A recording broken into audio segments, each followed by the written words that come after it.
الہی تیری چوکھٹ پر بھکاری بن کے آیا. حدیث پاک بتاؤ، معلوم نہیں آپ نے کبھی یہ حدیث پاک سنا ہوگا کہ نہیں سنا ہوگا کہ دجال آنے والا ہے. بولو قیامت سے پہلے پہلے دجال آنے والا. دجال نام تو سنا ہوگا، آنے والا ہے، لیکن اس کے آنے کے 3 سال پہلے کیا ہوگا؟ یعنی دجال آئے گا جب آئے گا، لیکن اس کے آنے سے 3 سال پہلے یہ حال ہوگا کہ پہلے سال آسمان کا بارش اور زمین کی پیداوار 30% کم ہو جائے گی، جس کی وجہ سے مہنگائی بڑھے گی. بھائی آسمان سے بارش ہوگی نہیں جو ہر سال ہوتی، اسے 30% پانی کم آئے گا، اور زمین کی پیداوار بھی 30% بولو کم آئے گی، تو مہنگائی بڑھ جائے گی. وہ پورا سال ایسا ہی جائے گا، لوگ اناج کے واسطے اور یہ غریبی فقیری کا معاملہ چلے گا، اور پوری دنیا بھر میں یہ معاملہ چلے گا. اس کے بعد جب دوسرا سال آئے گا تو 60% بارش کم ہو جائے گی. یعنی پہلے سال 30% تھی، اب 60% بارش کم ہو جائے گی، یعنی آسمان سے بارش کم اور زمین کی پیداوار بھی 60% کم ہو جائے گی. تو ظاہر بات ہے اور زیادہ غریبی ہوگی، اور زیادہ مسکین اور لاچار اور مجبور اور اناج اور یہ اور وہ پریشانی ہوگی. پھر تیسرا سال آئے گا جس میں یوں کہو کہ آسمان سے بارش آئے گی نہیں، آسمان سے ایک قطرہ بھی پانی کا آئے گا نہیں، اور زمین میں ایک دانہ نہیں اگے گا. یہ پوری بات ہمارے آقا صلی اللہ علیہ وسلم نے حضرت اسماء کے گھر میں کھڑے ہو کر بیان فرمایا. حضرت اسماء کے گھر میں کچھ صحابہ بیٹھے تھے، حضرت اسماء بھی بیٹھی تھی. ہمارے آقا صلی اللہ علیہ وسلم نے یہ اپنی زبان مبارک سے بتایا کہ دجال کا فتنہ آئے گا، مگر اس کے آنے کے پہلے 3 سال ایسے خطرناک ہوں گے، اتنے خطرناک کہ پہلے سال میں 30% پیداوار کم، دوسرے سال میں 60% کم، اور تیسرے سال میں تو آسمان سے پانی کا قطرہ بھی نہیں آئے گا اور زمین کا دانہ بھی نہیں اگے گا، اور لوگ تڑپتے ہوں گے بھوک کے واسطے، روٹی کے واسطے، کھانے کے واسطے. اس وقت دجال آئے گا، اور دجال کے ایک ہاتھ میں روٹیوں کا بڑا ٹوکرا ہوگا اور دوسرے ہاتھ میں معلوم ہے پھل فروٹ کیا کیا ہوں گے. حدیث پاک میں ہمارے نبی کی آنکھوں میں آنسو تھے. حضرت اسماء کے گھر میں ہمارے نبی صلی اللہ علیہ وسلم نے فرمایا کہ جب دجال کے ایک ہاتھ میں روٹی کا ٹوکرا ہوگا اور ایک ہاتھ میں دوسرے کھانے کی چیز ہوگی، جس نے بھی کھایا اسی وقت اس کا ایمان چھین لیا جائے گا. سب بھوکے ہوں گے، بھوک کی وجہ سے تڑپتے ہوں گے، لیکن جس نے دجال کے ہاتھ میں سے روٹی کا ٹکڑا لیا یا جس نے دوسرے ہاتھ میں سے کوئی کھانے کی چیز کو چکھا، یہاں اس کے دجال کے ہاتھ کا کھانا چکھنا ہوگا، اور یہاں ایمان ہمیشہ کے لیے ختم ہو جائے گا. یہ ہمارے نبی صلی اللہ علیہ وسلم نے، پھر میں پوچھتا ہوں کن کے گھر میں یہ حدیث بیان کی؟ حضرت اسماء کون؟ حضرت ابو بکر کی بیٹی. بولو حضرت ابو بکر رضی اللہ تعالیٰ عنہ کی بیٹی حضرت اسماء رضی اللہ تعالیٰ عنہ کے گھر میں حضور صلی اللہ علیہ وسلم نے بیان کیا. اور اس کے بعد حضور صلی اللہ علیہ وسلم کوئی کام سے چلے گئے.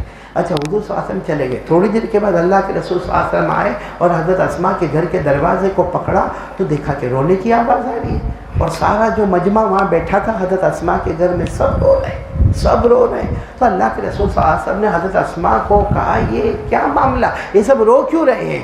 تو حضرت اسماء نے کہا روئے نہ تو کیا کرے، اب تو لگتا ہے کہ ایمان بچانا بہت مشکل ہو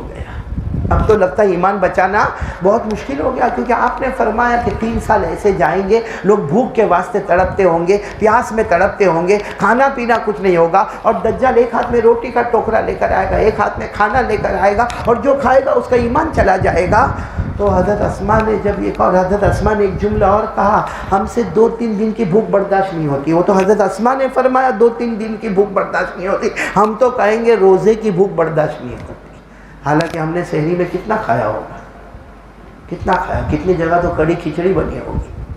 سحری میں دبا کے کھاتے، اور اب افطار آئے گا یوں آستین چڑھائے گا اور کیا کھائے گا اور پوری رات کھاتا رہے گا. تو حضرت اسماء نے فرمایا اللہ کے رسول ہم سے 3 دن کی بھوک برداشت نہیں ہوتی ہے، وہ 3 سال ایسے جائیں گے اور پھر دجال کھانا لے کر آئے گا، اور آپ فرماتے جس نے کھایا اس کا ایمان چھین لیا جائے گا.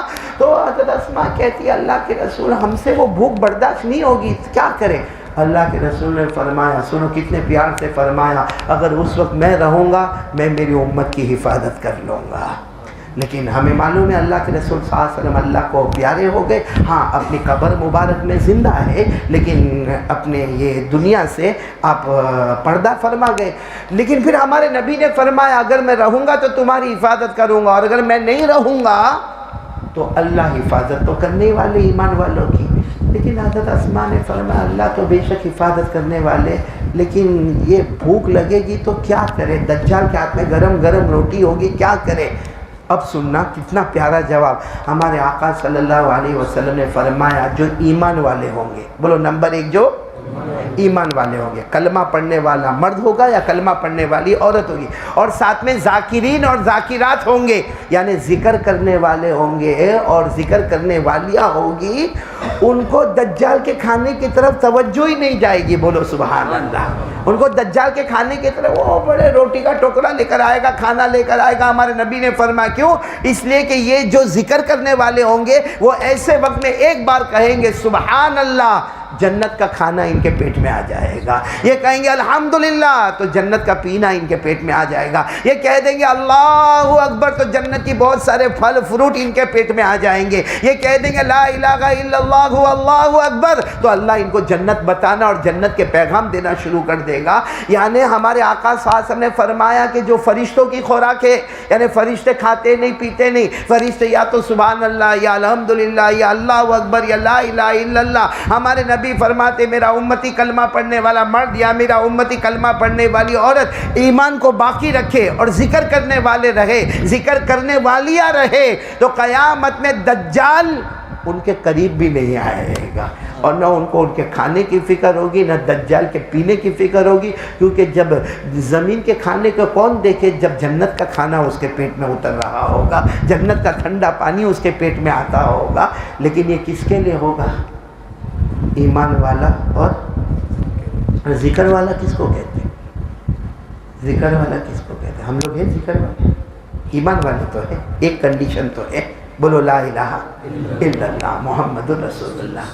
لیکن دجال کے فتنے سے بچنے کے لیے ایک اور کنڈیشن کی ضرورت ہے, اور وہ ہے ذکر کرنے والا, قرآن پاک کی تلاوت کرنے والا.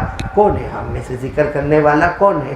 میرے پیارو حضرت خواجہ بہاؤالدین نقشبندی رحمت اللہ علیہ فرماتے ذکر کرنے والا وہ ہوتا ہے جو کم سے کم روزانہ 300 مرتبہ اللہ اللہ اللہ اللہ اللہ اللہ اور 300 مرتبہ لا الہ بولو الا اللہ, لا الہ الا اللہ, لا الہ الا اللہ. اور خواجہ بہاؤالدین نقشبندی اپنے اعتبار سے پھر فرماتے 300 مرتبہ درود پاک پڑھنے والا, بھلے جو درود پاک یاد ہو, کچھ نہ یاد ہو تو اتنا پڑھے صلی اللہ علیہ وسلم. تو 300 مرتبہ اللہ اللہ کرنے والا, 300 مرتبہ لا الہ الا اللہ کرنے والا, 300 مرتبہ درود پڑھنے والا, 900 مرتبہ ہو گیا, 100 مرتبہ استغفار کرنے والا. اور اگر حافظ قرآن ہے تو روزانہ 3 پارے کی تلاوت کرنے والا, اور اگر حافظ قرآن نہیں ہے تو کم سے کم, کیونکہ حافظ قرآن نہیں ہے تو ہر ایک کے پڑھنے کا الگ الگ انداز ہوگا, تو کم سے کم پونا گھنٹہ روزانہ قرآن پاک کی تلاوت کرے.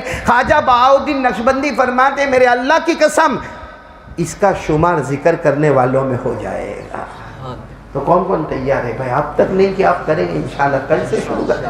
کیا 300 مرتبہ اللہ اللہ, 300 مرتبہ لا الہ الا اللہ, 300 مرتبہ درود شریف, 100 مرتبہ استغفار استغفر اللہ. اور جو حافظ ہے, حافظ قرآن ہو تو روزانہ 3 پارے تلاوت کرنا, اور جو حافظ نہیں ہو تو پونا گھنٹہ. تو یہ وظیفہ کون کون پہلے تیار کرتا ہے؟ پہلے میرے کو بولو 100 مرتبہ اللہ اللہ, 100 مرتبہ لا الہ الا اللہ, اور 100 مرتبہ درود شریف, اور 100 مرتبہ 300 مرتبہ اللہ اللہ, 300 مرتبہ لا الہ الا اللہ, 300 مرتبہ درود شریف, 100 مرتبہ استغفر اللہ, اور پونا پارا قرآن پاک کی تلاوت انشاءاللہ. خواجہ بہاؤالدین نقشبندی جو تھے نا, اتنی بات بتا دوں, میں نے صرف نام لیا, خواجہ بہاؤالدین نقشبندی یہ وہ تھے جو خواب میں رات کو 3 مرتبہ اللہ کے رسول صلی اللہ علیہ وسلم کا دیدار کیا کرتے تھے.